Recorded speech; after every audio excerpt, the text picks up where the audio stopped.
Coming to you from the Deep South, this is the Blue Collar Leadership Podcast.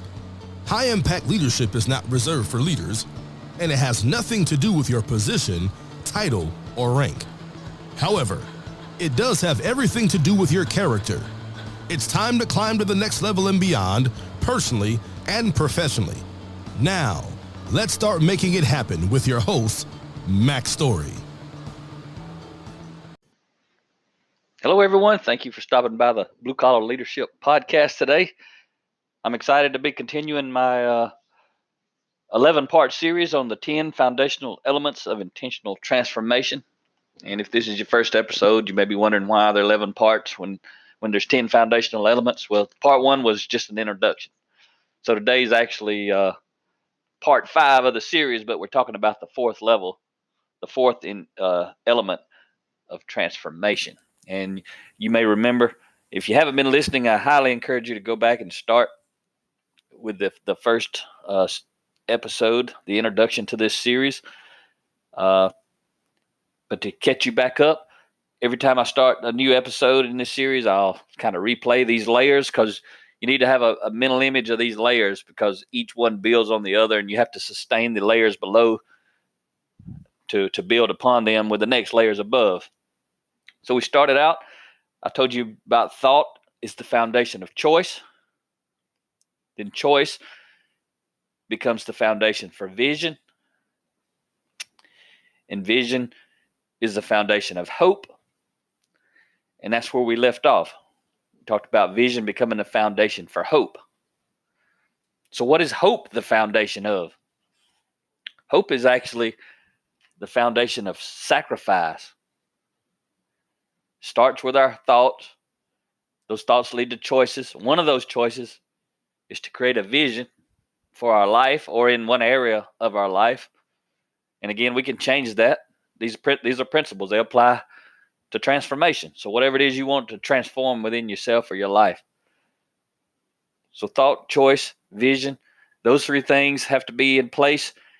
And remember, I told you the vision gives you hope. It provides hope that you actually can get there, or things can get better, or you can change, whatever that is. So what does hope do? Once you have hope, what's the purpose of having hope? What does it support? Hope is the foundation of sacrifice. Hope is the foundation of sacrifice. What that means, as soon as I have hope that it can get better, or I can get where it is I want to go, or I can achieve whatever it is I want to achieve, I've got to have hope in order to make the sacrifice. Hope's not enough. Hope's not going to get you there. It's just another level of this equation, of these foundational elements. But you got to have it. I'm telling you, the people who won't sacrifice, they don't have hope. They don't have a reason to sacrifice, because there's no hope there. Seems simple, but again, this is a mental roadmap. If you get the book and dive in it, you'll see, and I share my story of how I actually applied it in some specific areas of my life. But I remember this quote. It's in my book. There are no hopeless situations. There are only men and women who have grown hopeless about them. There are no hopeless situations. There are only men and women who have grown hopeless about them. When there's no hope for the future, there's no reason to sacrifice. When there is hope for the future, there's meaning in the sacrifice. And I can't stress this enough, but without hope, there will be no sacrifice. It's part of the challenge that I face when I go into organizations and speak. You may have heard me speak at your organization or at a conference. But it's exactly what I'm trying to create within individuals in the audience. I'm trying to transfer hope to them. I'm trying to give them hope, or motivate and inspire them to go within and and kind of go through this process that we've already been through up to this level. I try to be thought-provoking. I talk to people about making choices. That's where the thought comes in. Thought's the foundation for choice. One of those choices is to create and identify a vision for yourself. And then what the majority of the time that I'm on stage speaking is to generate hope. It's what I'm trying to do right now on this podcast. Literally, as I'm teaching you this stuff, I'm trying to actually do it with you at the same time and influence you to do it. At this stage right here, I'm trying to provide you with hope or get you to go through the process and create hope from within. But remember, if you don't have hope, you got to borrow it from someone else.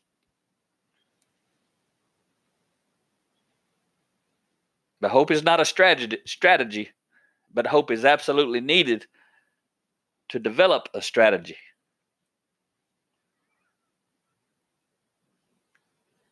And see, this is the cool thing is hope has the power to launch you, but hope cannot deliver you. When I talk about these principles I've been sharing, and up to this point where I talk about when I was doing lean manufacturing, process improvement, leading small teams, and I was showing them videos, I was starting to read and learn about leadership development and personal growth, and I was just sharing with those teams to help motivate and inspire them to live a better life. But then as I kept growing and sharing, I'm like, I want to be one of those guys. I want to be one of those guys I see on the videos that I'm showing to these people. I want to be that guy. So I was hoping, didn't have a clue how, but I was hoping that I could become that type of person one day. But see, hope alone, that wasn't going to get me there, right? But I had to have hope in order to choose to sacrifice. And we'll talk more about the sacrificing piece on the next episode. But this element is critical because you can't skip it. You can't skip any of these levels to get to complete transformation. But you need to truly understand the power of each one so you go through the process. So again, hope has the power to launch you, but hope cannot deliver you. And you see, hope allows you to look in the mirror, accept responsibility, and ask, what can I do? What should I learn to do? When should I start doing what I need to do?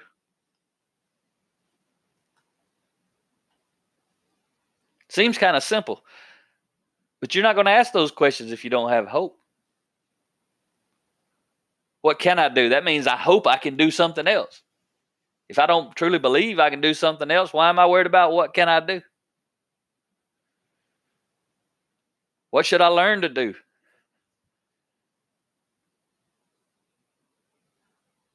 Without hope, you're not going to learn to do anything. Why would I want to waste my time learning to do something I'm never going to get to do? It doesn't make any sense. And someone without hope, that's what they believe. Why should I pay the price? Again, which is sacrifice. Why should I pay the price to get to do what I want to do? And we talk ourselves out of it. Or we talk to others around us and they talk ourselves out of it. Oh, you will never be able to do that. Not with your past, not with your background. You got to be born into a certain family to do that, or you're going to need some help from somebody else, and you don't know anybody like that. You start talking to people, they'll talk you out of everything you want to try to accomplish. They'll steal your hope. They'll yank that hope right out from under you, and you'll keep doing what you've been doing, and you'll keep being what you've been being. That's why this little book is so powerful, because it allows you to take back control of you. Take it back from everybody else. Let them figure out what they need to do, and you figure out what you need to do. Whether it's personally or professionally or both. Because if you don't believe strongly enough in yourself and your vision, that means you're hopeless. Don't miss that part. If you don't believe strongly enough in yourself and your vision, you're hopeless. And you'll not have the strength or desire to make the many sacrifices needed to transform your vision into your reality. That's why people don't do it. Relative to that specific thing, or that lane in their life, they're hopeless. You may see somebody and you don't think they're hopeless, but we can be hopeless in one or many areas of our life at the same moment that we're being hopeful in other areas of our life. It's not just either or. You can be both, and you are both. So instead of hoping and sacrificing, these folks who are hopeless, they begin to wish and wonder. And some of them do wander. But hopeless people who don't have the strength and desire to make sacrifices, instead of hoping and sacrificing, they're wishing and wondering. And those wishing and wondering tend to transfer responsibility. They look out the window and they say, I wish things were better. Or, I wonder if things will ever change. Because they don't even understand they're responsible. You don't have to wish things were better. You can make things better. You don't have to wonder if things will ever change. You can change things. It's all about mindset. It seems so simple, but I guarantee you, you know some people who are struggling. And if we want to be honest about it and authentic and transparent, every single one of us is struggling in some area of our life. The problem is a lot of people are doing nothing about it. They're just struggling. It's like someone drowning and they just choose to drown. They're just struggling. They're not asking for help. They're not seeking help. They're just going under. And there's a lot of people out there like that. You know it. I know it. When you stop having hope, you stop moving forward. That's why a lot of people, they just settle. They either quit high school, go get a job. They already give up hope. And they stay there. There's some people who quit high school, go get a job, and become millionaires. But they didn't lose hope. They had a tremendous amount of hope.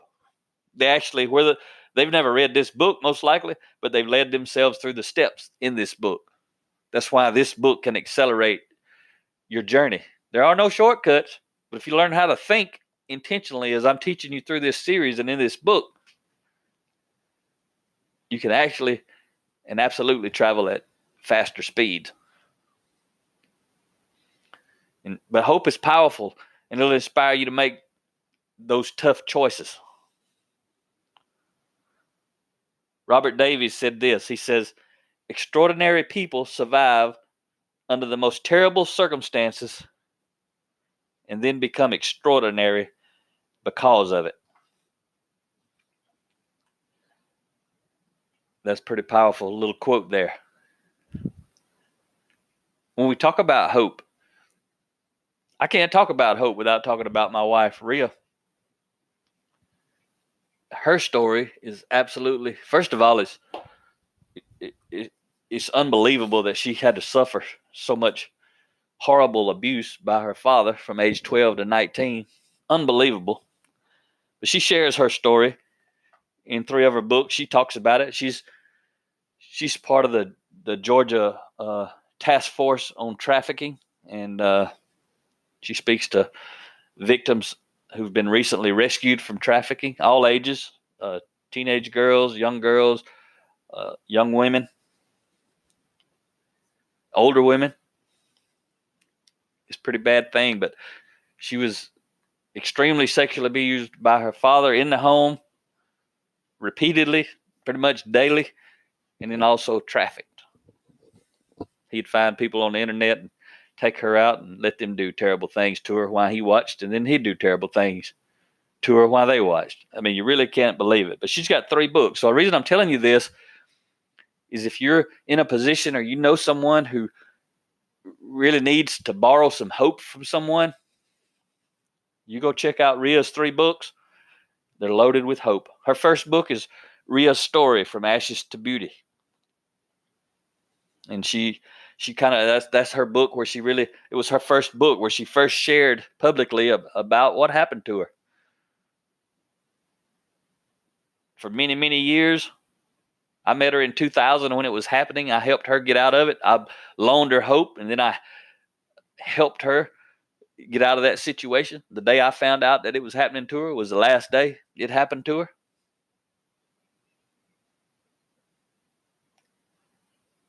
But this book, Rhea's Story from Ashes to Beauty, just tells her story. And I'm going to read you the back cover while we're talking about hope. You may know somebody again, or you may know somebody, or you may need to borrow some hope from her yourself. But her back cover of that book says, "This was my last chance to change my mind." And what she's doing is she's talking about when she was speaking at a Les Brown training event. She was about to get on stage and share her story for the first time in 2013.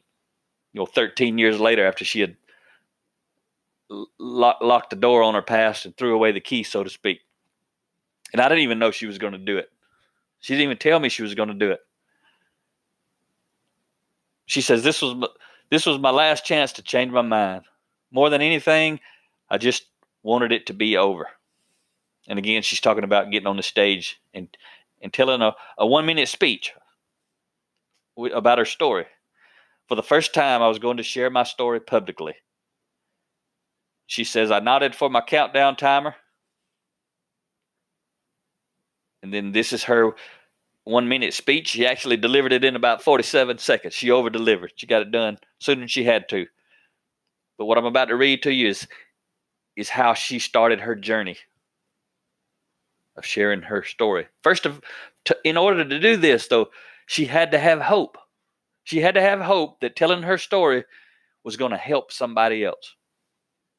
That caused her to make the personal sacrifice to get in front of people. I'm sharing this too as a part of this lesson because I'm telling you, these are principles. They apply to everybody. It was applying to Rhea right here. I never wrote the book. I had never thought about it in the way that I put it down on the pages of this book. But she was living it. Her values created her thoughts. Her thoughts led to her choices. Choosing to be a part of this speaker training and share her story. One of those choices was to have a vision. What can I do with my story? What story should I tell? What was her vision? And she wanted to help other people who've maybe been through some terrible things, whether it's sexual abuse or something different, losing a family member or some other type of tragedy.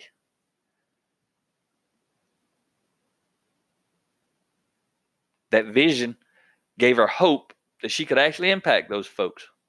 So now it was time for her to actually sacrifice and get up on stage and share some of her story, not knowing what it was going to do in the world, in her life or my life. Was it going to help other people? Was it going to cause pain and grief in her family? All that kind of stuff. But this was her 47-second speech. She's got it on the back of her book. This is her words. Eleanor Roosevelt said, I am who I am today because of the choices I made yesterday. 13 years ago, I decided I wasn't going to let 7 years of sexual abuse hold me back. I was 19 when I left home. Don't let the past hold you back. You are who you are today because of the choices you made yesterday, but who you will be tomorrow is based on the choices you make today. Choose wisely. And again, those were Rhea's words from 2013 when she started sharing her story. And she actually won the contest. 5 people out of a couple of hundred won the contest. And those 5 got to go speak later. And it was actually in January of 2014 with Les Brown, one of the top motivational speakers in the world. If you don't know who Les Brown is, I mean, he's been paid $30,000 to speak for 1 minute. That's who Les Brown is, if you don't understand.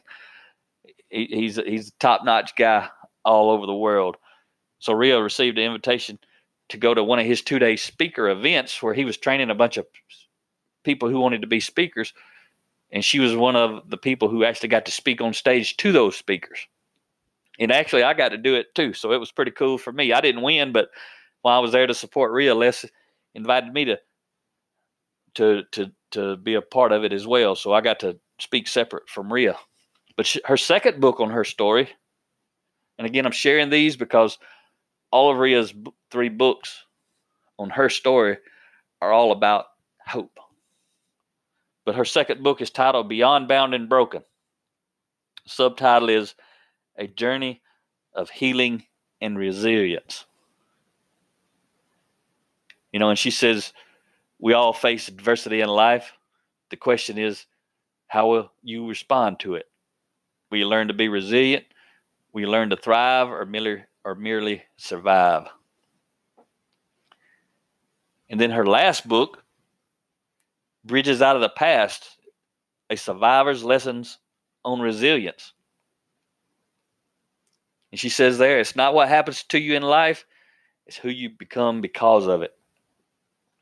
These 3 books are full of hope and inspiration, especially for somebody who needs to borrow it from someone else. But you can't read those 3 books without becoming hopeful in your own life. They're just tremendously powerful. So again, if you find yourself hopeless, you must choose to borrow hope from the outside until you develop it on the inside.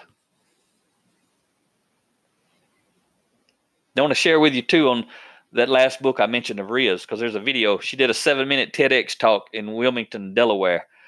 She actually did it right before or about the same time she launched this book. But it's a 7-minute TEDx video, and she teaches and shares some of what's in that book. But you can, if you'd like to go watch that video, it's amazing to see her. She is so amazing that she shares her story and how she does it. It'll really blow you away, because she's sharing some terrible stuff, but she does it in such a way as is just unbelievable. She has so much courage and that sort of thing. But go to Rhea Story, Rhea like Kia the car, but with an R. So RIASTORY.com/TEDx. TEDx. You want to type that in. RIAStory.com/TEDx. RIAStory.com/TEDx. And you'll be blown away by that video. So Michael Sciortino, he had this to say. He said, it really is amazing what happens when you recognize the importance of the opportunities ahead of you, accept responsibility for your future, and take positive action. And that's what Rhea did. That's what I've done. I'm sure you've already done it in points in your life. But you may not have thought about it in the way that I share with you in this book, these principles, how they stack up, and how you use them to leverage yourself from one level to the next, to the next, to the next. Pretty powerful. But remember, there are 10 foundational elements of intentional transformation. And each layer allows you to climb higher and see farther as you stack them up. But each layer must remain in place because it supports the layers above.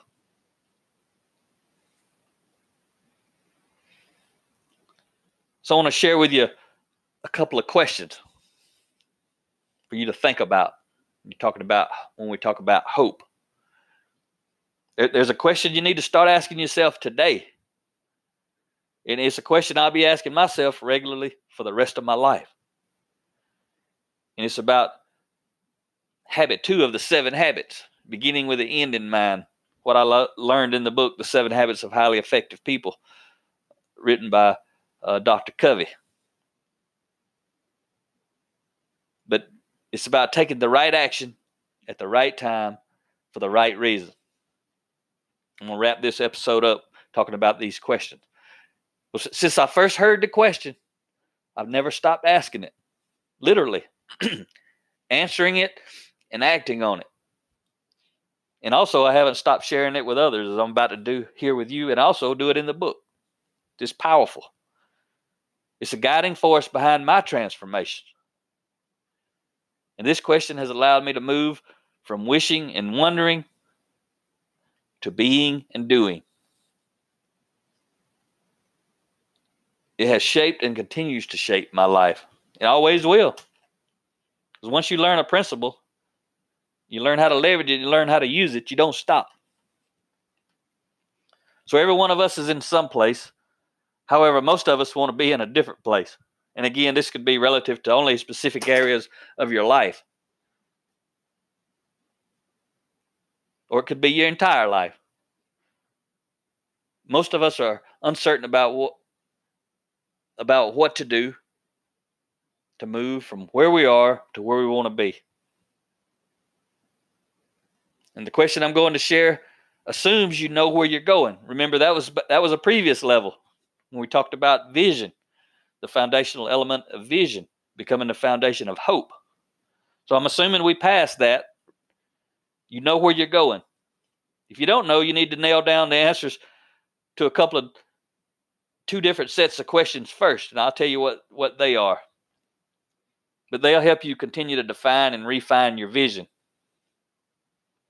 The first set of questions will establish your starting point. This is if you don't know where you're going. You need to ask these couple of sets of questions right here. This establishes your starting point. Who am I? And where am I? I know it sounds simple, but there's a lot of people who don't know the answer to those questions. You say, who am I? I'm Mac Story. No, that ain't what I'm talking about. I'm talking about who am I? Who am I really? What am I about kind of thing? What do I value? All that sort of stuff. Where am I? Meaning mentally, in my life, in my journey, in my career, where am I? Not standing in my house in the city I live in, or standing at work, or riding in the car. That's not what I'm talking about. But who am I and where am I? You got to know those answers. And then the second set of questions will establish your destination. So the first set, who am I, where am I, that establishes your starting point. Then this next one establishes your destination, this next set. Who do I want to become, and where do I want to be? So these two sets of questions, they reveal a gap. I call it the success gap, the gap between where you are and where you want to be. But here's the question. When you know the answers to those sets of questions, this is the main question I was talking about, the one that will truly guide you to where you want to be. Here's a question you need to learn to ask yourself. Will what I'm about to do move me in the right direction? So you got to know where you're going before this works. Will what I'm about to do move me in the right direction? This question is packed full of potential, just like you and me. The question is important, but the answer is more important. But your actions based on the answer are most important. It's actually a very simple concept. Ask yourself the question when you have a choice to make. Again, you got to know where you're going before it matters. If the answer is yes, you do it. If the answer is no, you don't do it. Pretty simple. But it says easy, and it does hard. So when the answer is yes, and you follow through, you close the gap. When the answer is no, but you do it anyway, you widen the gap. Pretty simple. I recommend you rewind the last few minutes and get those two sets of questions and get that key question right there. I'm going to leave you today with a quote from James Allen. He says, circumstance does not make the man or woman. It reveals them to themselves. His exact words, circumstance does not make the man, it reveals him to himself. Pretty powerful. I got to add one more thing from Napoleon Hill. One of the most common causes of failure is the habit of quitting when one is overtaken by temporary defeat. Hope you enjoyed this episode. Talk to you next time. Make it happen or someone else will. It might as well be you. Are you serious about taking your career and your life to the next level and beyond? Check out Mac Story's Blue Collar Leadership series books and others, now available on audio, along with paperback and ebooks at Amazon, iTunes, and Audible. Please visit bluecollarleadership.com to learn about Mac's books, programs, special offers, certifications, and more. Thank you for listening to the Blue Collar Leadership Podcast.